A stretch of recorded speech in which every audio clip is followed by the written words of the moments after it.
In this video, we'll show you how to use double order block strategy. Firstly, let's recap on what an order block is.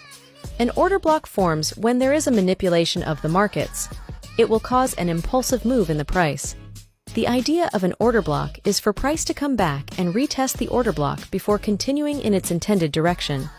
When price comes back to retest the order block, this is what we call mitigation. In this double order block strategy, there are 5 things we are looking for. 1. Identify a higher time frame order block on the 4-hour. 2. Wait for price to tap the order block, then once tapped. 3. Wait for a break of structure in price on the 15-minute chart. 4. Once broken, wait for price to mitigate the newly formed order block and break once more to form another order block. Lastly, once a second order block has formed, we will be looking to enter.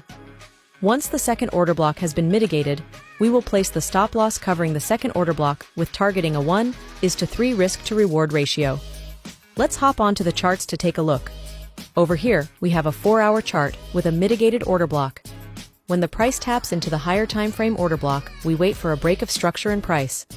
Once price break of structure goes towards the upside, we can start to place a limit order with stop below the newly formed order block. We will set our take profit at a 1:3 risk to reward ratio. Let's see how it plays out. And after a while, here we go, TP smashed. Thanks for watching, and don't forget to follow for more trading videos.